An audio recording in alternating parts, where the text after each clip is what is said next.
Olá, meu querido amigo, minha querida amiga, meu irmão, minha irmã, graça e paz. Eu sou o pastor Lucas Ferreira, da Primeira Igreja Batista em Batatais, e é uma alegria muito grande estar com você aqui para compartilhar um pouquinho da Palavra de Deus. Serão 7 estudos à luz da Palavra de Deus no Evangelho de João. Nós percorreremos alguns textos bíblicos também e vamos anunciar a você as boas novas do nosso Senhor Jesus Cristo. Esse estudo nós usamos aqui no nosso discipulado e preparação para o batismo, e você pode ter aí no seu e-mail o WhatsApp, manda um recadinho para mim, uma mensagem no 16 99374 8602. E eu vou mandar para você por WhatsApp ou por e-mail prlucasferreira@uol.com.br. Vai poder fazer, você pode mandar para alguém, não tem problema nenhum. É um estudo liberado aí pela Junta de Missões Nacionais da Convenção Batista Brasileira, escrita pelo pastor Charles Brook, exatamente para poder anunciar as boas novas de salvação para você e para a sua família. Vivemos tempos de reflexão, tempos em que precisamos meditar na nossa vida, nos rumos da nossa vida. E na verdade o ser humano tem um problema muito sério, um problema muito grave que precisa ser resolvido. E esse é o primeiro tema que nós vamos ver hoje. O problema do homem, o problema do ser humano. Qual é o problema da humanidade? Qual é o meu? Qual é o seu problema? Infelizmente, preocupamos-nos com carreira, com família, com bens materiais, com turismo, com lazer, com viagem, com descanso, mas não nos preocupamos com a nossa vida espiritual, com a eternidade. Onde você vai passar a sua eternidade? Se você morrer hoje, para onde você vai? Eu tenho feito essa pergunta e muitos, infelizmente, não têm sabido responder ou dizem não ser possível ter certeza. Ao longo deste estudo eu desafio você a encontrar esta resposta. Vamos juntos ver qual é o problema do homem? E eu sinto dizer, não é qualquer problema, é um senhor problema. Diz a palavra de Deus em João 20, 31. O Evangelho de João foi escrito para que vocês creiam que Jesus é o Messias, o Filho de Deus, e para que crendo tenham vida por meio dele. Vejam, este foi o objetivo do Evangelho de João ser escrito. Para que você pudesse crer, para que eu pudesse crer, para que nós pudéssemos ter fé, ter este entendimento que Jesus é o Messias, Ele é o Filho de Deus. Jesus não é um profeta, Jesus não foi um bom homem e que fracassou na cruz, não. Ao contrário, Ele venceu a morte. Mas Jesus é o Filho de Deus, é o Messias, o enviado, para nos salvar dos nossos pecados, para nos dar a oportunidade da salvação. O próprio Jesus vai chamar a si mesmo de luz do mundo. João 8,12 diz, de novo Jesus começou a falar com eles e disse, eu sou a luz do mundo, quem me segue nunca andará na escuridão, mas terá a luz da vida. É interessante que este antagonismo de luz e trevas estará diretamente ligado à pessoa de Jesus. Quando você escolhe andar com Jesus, escolhe receber Jesus, escolhe obedecer a Jesus, você está automaticamente na luz. Mas aqueles que vivem por si só, aqueles que ignoram os ensinos de Jesus, aquilo que Jesus orienta, automaticamente estão nas trevas. É tão simples como 1 mais 1 é igual a 2. Não tem segredo, não tem fórmula mágica, não tem absolutamente nada nas entrelinhas. É algo que o próprio Senhor Jesus nos disse. É importante seguir Jesus, pastor? É claro que é importante. Quando seguimos a Jesus, estamos na luz, estamos no caminho correto. Nunca é fácil, mas é o caminho certo, é o caminho da vitória. Não é o caminho que o pastor Lucas está dizendo, o José, o Francisco, é o caminho de Jesus. De acordo com o texto acima, o que teremos se seguirmos a vida eterna? O texto de João 8,12 diz, de novo Jesus começou a falar com eles, eu sou a luz do mundo, quem me segue nunca andará na escuridão, mas terá a luz da vida. Que vida é essa, pastor? É uma vida com abundância, é uma vida eterna, porque existe a morte eterna. Por isso que nós temos que escolher a Jesus, seguir a Jesus. É por isso que muitos não seguem, inacreditavelmente não seguem. João 3,19 vai dizer assim: e é assim que o julgamento é feito. Deus mandou a luz ao mundo. Quem é a luz? Jesus. Mas as pessoas preferiram a escuridão porque fazem o que é mal. Algumas pessoas não seguem a Jesus porque preferiram mais a escuridão porque fazem o que é mal. Veja, caro amigo e amiga, você lembra nas Escrituras que quem pediu a crucificação de Jesus, escolhendo Barrabás, foi o seu próprio povo, foram os judeus. Eles pediram a morte de um inocente, de alguém que estava ali para salvá-los. E preferiram um criminoso, preferiram um bandido. E muitas vezes nós preferimos outras coisas do que o próprio Jesus, do que o próprio Cristo em nossas vidas. Nós não queremos ninguém dando pitaco, dizendo o que podemos ou não podemos fazer. Nós queremos e buscamos nossos próprios interesses. E muitas vezes esses interesses são encontrados não na luz, mas na escuridão. Por isso que muitas pessoas preferem andar nas trevas, atitudes ilícitas, não querem uma mudança em suas vidas. É o que João vai dizer e o que o nosso estudo questiona. Por que algumas pessoas amam viver na escuridão ou no pecado? Entenda-se escuridão como uma analogia ao pecado, às trevas, não é verdade? No versículo 19 do capítulo 3, João vai dizer: e é assim que o julgamento é feito. Deus mandou a luz ao mundo, mas as pessoas preferiram a escuridão porque fazem o que é mal. Pois todos os que fazem o mal odeiam a luz e fogem dela, para que ninguém veja as coisas más que eles fazem. Preste atenção, meu querido irmão e irmã, meu amigo e minha amiga. O homem, por conta do pecado original em Adão, já nasce perdido, já nasce condenado. O salmista vai dizer, Davi vai dizer que em pecado me concebeu minha mãe. Fomos gerados em pecado. Não são boas obras que vão nos redimir. Não são boas ações que vão nos dar a salvação. Por isso que nós temos que encontrar o único e verdadeiro caminho, e ele é Jesus. Olha, o pecado traz um certo ar de prazer e satisfação momentânea. Talvez 1 segundo, 5 segundos, não importa. Mas o vazio e o problema que ele traz depois é incomparável. E mais muitos ainda preferem a menor porcentagem de prazer do que uma vida plena. Por isso negam a Jesus. Por isso escolhem as trevas e a escuridão. E é interessante que se Jesus é a luz e eu o nego e eu o recuso, é porque eu prefiro andar nas trevas para que ninguém veja o que eu estou fazendo. De fato, é nas sombras, são nas sombras, é de noite, que muitos ladrões e criminosos preferem fazer suas ações para que não sejam vistos, para que possam ser confundidos, para que não sejam denunciados, não é assim? Quando você opta por encontrar Jesus, o seu próprio eu é desnudado, é descoberto, e você precisa ter um encontro sério, uma conversa séria. E muitos preferem: não, eu não quero. Deixa eu ficar no maldade que eu estou aqui, deixa eu com o meu pecadinho de estimação aqui. Ah, meu irmão, minha irmã, pensamentos como esse, pensamentos omissos ou coniventes como esse, estão levando você à perdição eterna. E esse é um dos grandes problemas do homem, e é aí que começam as boas novas de salvação. João capítulo 8, 34, Jesus disse: eu afirmo a vocês que isto é verdade, quem peca é escrava do pecado. Você está à mercê, está escravizado, é o pecado que diz o que você tem e o que não tem que fazer. A sua vida não há uma liberdade. Interessante que muitos pensam que é vindo para Jesus que você vai ficar refém e preso, né, escravo. É ao contrário, é Jesus que te liberta. Ah, meu irmão, minha irmã, quantas pessoas carregam culpas em suas vidas por conta de pecados praticados no passado. Pecados esses que os assombram até hoje. Culpas que os visitam na madrugada, visitam quando estão sós, abrindo portas para depressão, para sentimentos de morte e suicídio. Jesus disse que esse tipo de pessoa que vive na escuridão e no pecado é uma pessoa escrava do pecado. Talvez você possa me dizer: pastor, eu nunca fui feliz na minha vida desde que aconteceu isso. E esse acontecimento está diretamente relacionado a um pecado. Saiba, meu irmão, minha irmã, que Jesus morreu na cruz para levar os seus pecados. Você precisa apenas se apropriar desta verdade, desta palavra de salvação. Romanos capítulo 8, verso 1 diz que agora, pois, nenhuma condenação há para os que estão em Cristo Jesus, nosso Senhor.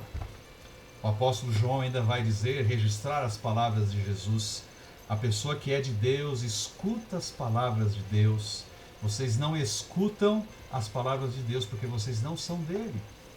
Ora, queridos, há uma mentira que se espalha pelo mundo, que todos são filhos de Deus. Sempre que uma pessoa morre, julgamos essa pessoa por suas boas ações. Ela ajudava as crianças, ajudava os carentes, os órfãos, né? Ela pagava os estudos, as faculdades, dava roupa, comida aos famintos, e acreditamos isso a essas pessoas como algo que dão o direito a elas de ir ao céu. E na verdade isso é um grande engano, isso é uma grande mentira. A Bíblia está repleta de textos, nós vamos ver alguns textos desses mais contundentes. Mas o que Jesus disse aqui é muito sério. Não é você fazer obras de caridade que demonstram que você é de Deus. Não é você frequentar uma igreja que demonstra que você é de Deus. Não é você até carregar uma Bíblia embaixo do braço que demonstra que você é de Deus. O que demonstra que você é de Deus é quando você ouve a palavra de Deus. Mas não apenas o ouvir que leva informação ao cérebro. É o ouvir que gera mudança de comportamento. É aquela velha história da mãe, né, que fala: esse menino me ouve, esse menino me escuta. Por que ela fala isso? Porque ele é surdo? Porque tem alguma dificuldade auditiva? É claro que não. É porque ela está orientando o caminho que ele precisa seguir e ele faz por outro caminho, ele não escuta a mãe. E geralmente se dão mal. As pessoas que não ouvem a Deus não são dele. Aqueles que não escutam a palavra de Deus não são dele. E isso é uma verdade que talvez possa ser a sua realidade hoje. No verso 9 do capítulo 16, João vai descrever qual é o maior problema do homem. Jesus disse: as pessoas do mundo estão erradas a respeito do pecado porque não creem em mim. Olha que interessante. O pecado hoje virou relativo. Não é tão assim, não é bem assim. Interessante que um ator famoso, um apresentador famoso, tem um quadro aí que ele fala da mentirinha do bem. Essa é uma mentirinha do bem, como se mentira pudesse ser do bem e do mal. Mentira é mentira e só tem um pai, diz a palavra de Deus, que é o diabo, que vive mentindo desde o começo, desde o princípio. Nós relativizamos o pecado. O adultério já não é mais pecado. Hoje já existe uma questão do poliamor. Já tem mulheres traídas que estão levando para dentro do matrimônio as amantes dos seus maridos e estão tentando, né? Então, o pecado virou relativo, né? Houve uma relativização do pecado. Na verdade, essas coisas acontecem porque não creem em Jesus como Filho de Deus, os seus ensinos como uma verdade absoluta. Jesus foi um bom homem apenas. Eu não sigo a Jesus, porque quando eu seguia Jesus, a reação tem que ser como a de Zaqueu, que disse que devolveria as pessoas que ele roubou 4 vezes mais, venderia metade dos seus bens e daria aos pobres. Houve uma mudança de vida quando ele teve um encontro com Jesus. João 3,18 vai dizer: aquele que crê no Filho não é julgado, mas quem não crê já está julgado, porque não crê no Filho único de Deus. O crer aqui é permitir que a informação nasça, venha daqui para cá e daqui gere no coração uma vida nova, uma mudança de vida. Eu tenho que mudar de vida. Eu mentia, não minto mais. Eu traía minha esposa, não traio mais. Eu era um pai omisso, não sou mais. Eu era materialista, não serei mais. Eu era uma pessoa violenta e irada, não vou ser mais, porque o Espírito Santo vai me controlar. Há uma mudança radical de vida, da água para o vinho. É o que Jesus vai dizer mais à frente nos nossos próximos estudos, é o nascer de novo. Mas a incredulidade, o não crer que Jesus é o Filho de Deus, é o grande problema. Não crer para receber. João ainda vai registrar palavras de Jesus: por isso, quem crê no Filho tem a vida eterna. Porém, quem desobedece ao Filho nunca terá a vida eterna, mas sofrerá para sempre o castigo de Deus. Como eu disse na introdução, você está preocupado com a sua vida eterna? Você tem e sabe para onde vai na eternidade? Estamos neste momento que eu estou produzindo esse vídeo, em época de Covid-19, muitas pessoas morrendo no Brasil e no mundo. E se você for contaminado e estiver enfrentando por isso e passar pela sua cabeça o medo de perder seus filhos, a sua família, você está pronto para a eternidade? Você sabe para onde você vai? Você tem certeza absoluta? Quem te disse isso? Quem te falou isso? De onde foi que você obteve essa informação?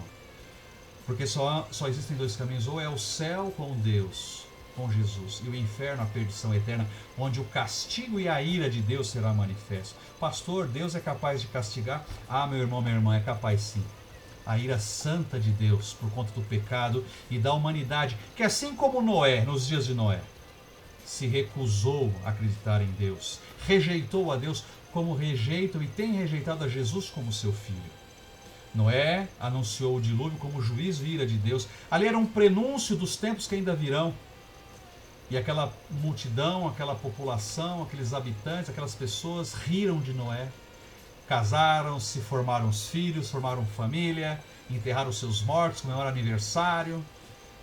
Mas não estavam preocupados com a mensagem de salvação. Até que chegou o dia de que Noé teve que entrar a arca e o dilúvio veio e matou todas aquelas pessoas. O castigo de Deus virá porque Jesus, antes de ir aos céus, falou aos seus discípulos que da mesma forma ele voltaria. O anjo disse isso aos seus discípulos, ele vai voltar. Jesus vai voltar, não mais como Salvador. A porta da salvação não estará mais aberta. Voltará como um juiz, onde julgará vivos e mortos pelos seus atos, suas atitudes. E se você acha que por ter feito coisas boas você merece o céu, você está muito enganado. Ninguém merece o céu, nem eu nem você. Só aqueles que olharam para Jesus e receberam Jesus como seu único e suficiente Salvador. Romanos 6,23, o apóstolo Paulo vai dizer, porque o salário do pecado é a morte, mas o presente gratuito de Deus é a vida eterna que temos em união com Cristo Jesus nosso Senhor. Essa morte aqui não é tão somente a morte física. A morte dita em Romanos é a morte espiritual, é a morte eterna. É a morte que a pessoa nesta vida, ao perder o fôlego de vida, vai à perdição sem Jesus. É a morte que encontra aquelas pessoas que viveram desta vida sem ter uma preocupação sincera em entregar-se a Jesus, de entender que Jesus era o único caminho, a verdade e a vida. Ninguém vai ao Pai senão a Deus. Ninguém vai ao céu senão por Jesus. Pessoas que andaram por suas próprias mentes, vontades, conscientes, pelos seus padrões morais, não por aquilo que a santa palavra de Deus orientou. É a morte eterna que está separada para essas pessoas. Nas palavras seguintes, escolha as que representam melhor o pecado. Olha aí, apesar de eu já ter marcado, caminhar na escuridão, escravidão, desobediência, mentira, incredulidade, os que praticam o mal. São palavras, e poderíamos colocar mais aqui, fofoca, né? Roubo, assédio sexual, estupro, atos sexuais ilícitos e uma série de outros nomes que poderíamos colocar aqui, corrupção, de pecados, né, que estão fora e dentro de nós. A pessoa que continuar desobedecendo a Jesus e caminhando nas trevas, no pecado, enfrentará o castigo de Deus. Foi o que nós lemos anteriormente. Quem crê no Filho tem a vida eterna, quem desobedece ao Filho nunca terá a vida eterna, mas sofrerá para sempre o castigo de Deus. E eu desafio você a olhar as Escrituras, que Deus fala sobre o castigo eterno, sobre o fogo eterno, sobre o local que não foi feito para o homem, mas o homem que rejeitar a Jesus será lançado lá junto com o diabo e seus anjos. Isso aqui não é conversa de Hollywood, meu querido. Isso aqui é coisa muito séria, é a palavra de Deus. Algumas pessoas recusam, não creem a Jesus e não estão dispostos a recebê-lo como Salvador e Senhor. É verdadeiro ou falso? Claro que é verdadeiro. É muito verdadeiro. Nós olhamos hoje no noticiário, olhamos nas atitudes das pessoas, talvez você possa olhar para a sua família e ver algum tipo de comportamento e talvez até se assombrar com isso. Mas por quê? Ora, é simples. Não quis receber a Jesus, prefere andar na escuridão, prefere praticar as coisas más. João 3,17 diz, pois Deus mandou seu Filho para salvar o mundo e não para julgá-lo. Quando Jesus esteve aqui entre nós, o Emanuel, o Deus conosco, ele veio como Salvador. Deus enviou seu Filho Jesus ao mundo para que o mundo venha a ser salvo dos seus pecados. Nós estamos ainda na era da graça e a era da salvação está esperando por você, meu querido amiga, meu querido irmão. E a decisão que você precisa fazer hoje, eu não estou te convidando, eu já falei isso uma vez, eu falei de novo, eu não quero que você venha para a minha religião, venha para a minha igreja. Eu quero que você receba Jesus. A religião muitas vezes atrapalha o homem. A religião vem do latim religare. A ideia seria religar o homem a Deus ou aproximar o homem de Deus. Já começa por aí errado, porque religião nenhuma pode ligar o homem a Deus. O único que pode fazer isso é Jesus Cristo de Nazaré, o Filho de Deus enviado para salvar, o sacrifício perfeito pelos nossos pecados. E muitas vezes as religiões vão criando obstáculos. As religiões vão criando pedágios em que você precisa pagar esses pedágios para ser salvo. E quando eu falo do pagamento de pedágios, não apenas questão financeira, mas obras, etapas, coisas que precisam ser cumpridas para você obter a sua salvação. quando Jesus disse, através do apóstolo Paulo em Efésios, que a salvação é pela graça. Pela graça sois salvos mediante a fé. Você precisa crer que Jesus é o Filho de Deus, tão somente isso. Não precisa dar um centavo. Deixa eu te fazer uma pergunta. O ladrão que foi crucificado ao lado de Jesus e que ouviu de Jesus a seguinte expressão, a seguinte frase: hoje mesmo você estará comigo no paraíso. Você acha que ele teve tempo de fazer alguma prática religiosa? Teve tempo de se batizar? Teve tempo de entregar um dízimo, uma oferta, de fazer um bem às pessoas ou às famílias? Porque ele era um criminoso. Essa é a loucura da graça. Você não há mérito no que você faz para obter a sua salvação. Quem fez isso por nós foi Jesus Cristo. Romanos 3:23, todos pecaram e estão afastados da presença gloriosa de Deus. Todos, sem exceção. Não apenas aqueles que estão na cadeia, aqueles que cometeram crimes hediondos, ou aqueles corruptos, ou aquelas pessoas que dentro da sua tabela de valores morais, você jamais convidaria para jantar ou almoçar na sua casa, ou talvez se envolver com a sua filha, seu filho. Você que está todo dia na igreja batendo cartão, que faz obras de caridade, você que ajuda o próximo, você que dá o seu dinheiro a quem precisa, você também pecou e está destituído da glória de Deus. Todos nós precisamos urgentemente nos ligar a Deus, nos religar a Deus, e não podemos fazer isso por conta própria. Não há nada que o homem possa fazer isso.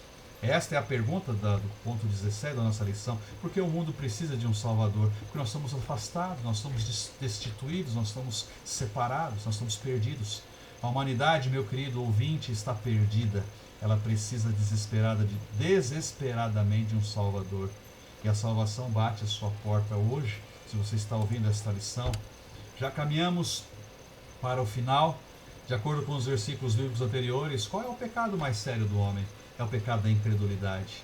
E a incredulidade que é o não crer para obedecer. É o crer que gera uma mudança de vida, é uma mudança de rota. É você fazer um giro de 180 graus, você estava indo numa direção errada e você faz o contorno e volta. Volta agora para a direção de Deus, volta agora para a direção de Jesus, entendendo que você é um pecador, reconhecendo que você é um pecador e que sozinho você não pode se salvar. O profeta Isaías vai dizer sobre o pecado: pois são os pecados de vocês que os separam do seu Deus, são suas maldades que fazem com que ele se esconda de vocês e não atenda às suas orações. É o seu pecado e a sua iniquidade, é o meu e o seu.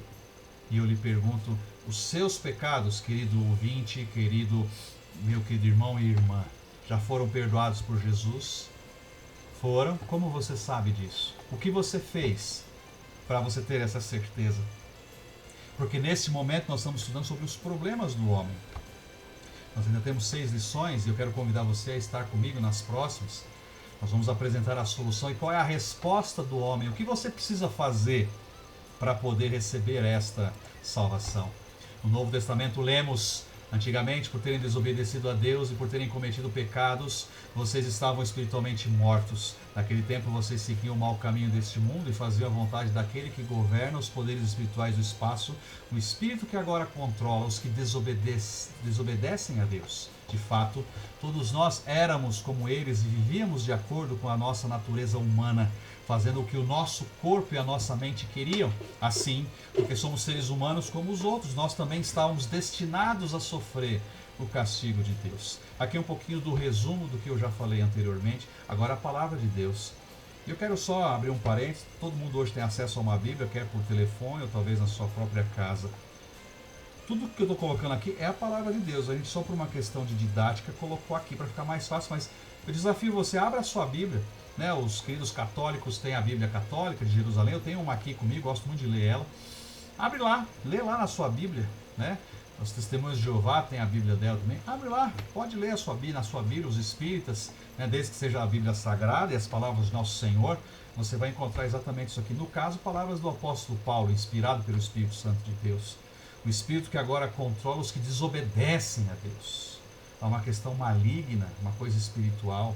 Desobedecem para quê? Eles querem seguir a sua própria natureza humana, seguir os seus próprios pensamentos, seguir os seus próprios padrões. Não querem se sujeitar a um Deus, se submeter a um Deus, a um Jesus que diz que precisamos amar uns aos outros, precisamos perdoar, precisamos caminhar a segunda milha, dar a outra face, amar os nossos inimigos. Ah, como é difícil amar quem nos persegue, não é verdade? Mas foi o que Jesus falou. E é interessante como queremos ser discípulos de Jesus, mas não queremos praticar as coisas que ele nos deixou. Baseado nos versículos acima mencionados, a lista de 4 características de uma pessoa que vive em pecado. Você pode depois olhar, eu coloquei aqui: está separada de Deus, suas orações não são atendidas por Deus, está morta espiritualmente, ela é uma pessoa desobediente, ela vive em função da sua própria natureza pecaminosa, segue o mau caminho deste mundo. Essa pessoa está destinada a sofrer o castigo de Deus. Ainda no Novo Testamento nós lemos em Gálatas 5, palavras do apóstolo Paulo, versos 19 a 21. As coisas que a natureza humana produz são bem conhecidas, elas são a imoralidade sexual, a impureza, as ações indecentes, a adoração de ídolos, as feitiçarias, as inimizades, as brigas, as ciumeiras, os acessos de raiva, a ambição egoísta, a desunião, as divisões, as invejas, as bebedeiras, as farras e outras coisas parecidas com essas. Repito-e o que já disse: os que fazem essas coisas não receberão o reino de Deus. Ah, meu irmão, minha irmã, isso é grave. Isso é gravíssimo. E eu gostaria muito que você que está me ouvindo e me assistindo nesse momento pudesse se atentar a isso. Não as palavras do pastor Lucas, mas as palavras de Deus. Há uma lista aí. A nossa tarefa no exercício da lição é fazer essa listagem que eu já marquei aqui, de pecados e coisas semelhantes a essas. É preciso haver uma mudança de vida, e uma mudança essa que só o Senhor Jesus pode nos dar através do Espírito Santo de Deus. Nós estamos já concluindo a nossa lição. Espera um pouquinho, deixa eu só voltar aqui porque acionou aqui. Vamos lá. Concluímos essa lição que o pecado é o quê? Estar sob o controle de Deus? Absolutamente não. O pecado é estar sob o controle de você mesmo. Você faz o que você acha melhor, você conduz a sua vida da forma que você acha melhor, não importando aquilo que Deus diz a respeito, do que Jesus disse a respeito.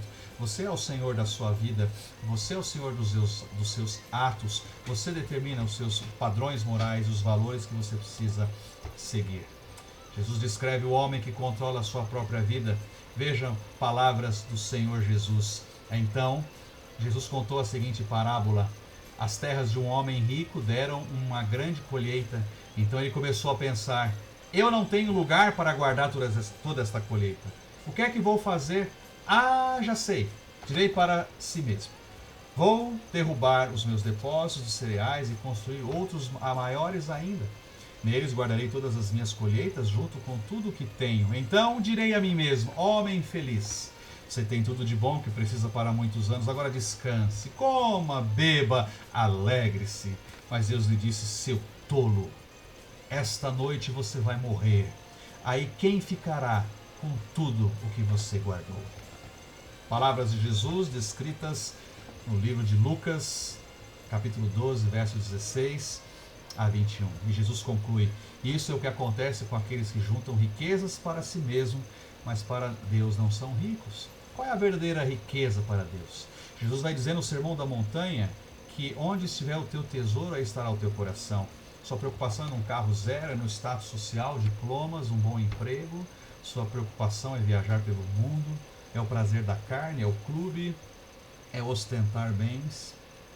Qual é a sua preocupação? Onde estão as suas riquezas? É o respeito que as pessoas têm por você? São seus títulos? Ah, meu querido e minha querida, quando você morrer, você não vai levar nada disso. Quando você morrer, você vai ser apenas pó. E Jesus questiona este homem rico, e é interessante como o eu está presente, né? Tanto direta quanto o sujeito oculto. Eu não tenho, vou derrubar, eu vou fazer meus depósitos, minhas colheitas, o que eu tenho, eu direi a mim mesmo. A pessoa que se preocupa tão somente consigo mesmo e não está preocupado em servir a Deus, em morrer. Como o apóstolo Paulo diz que o morrer para ele era lucro, o viver era Cristo e o morrer era lucro. As pessoas estão apaixonadas por essa vida, não querem saber de Deus, do céu, não querem saber do porvir, porque as suas obras são más. Esse é o grande problema do homem.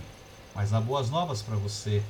A Bíblia diz em 1 João 3, capítulo 4 a 5, quem peca é culpado de quebrar a lei de Deus, porque o pecado é a quebra da lei. Vocês já sabem que Cristo veio para tirar os pecados e que Ele não tem nenhum pecado. Sim, meu irmão, minha irmã, meu amigo e minha amiga, Jesus veio para nos tirar os pecados. Ele veio para nos purificar. Ele veio para nos perdoar. Esta foi a nossa primeira lição. Tamanho do problema do homem, tamanho da nossa incredulidade que nos separa. Estamos separados. Todos nós já nascemos em desgraça, já nascemos perdidos. A humanidade está perdida. Mas há um Salvador, há um antídoto, há uma solução. Não está na religião, vou dizer isso a você, não está na religião. Não está em figuras proeminentes de outras religiões, não. Está tão somente na pessoa do nosso Senhor Jesus Cristo. Se você quer descobrir, quer entender qual é a solução, o que foi feito para isso, o que você precisa fazer, eu te convido para a nossa próxima lição, a lição número 2, onde vamos estudar a solução de Deus para o problema do homem.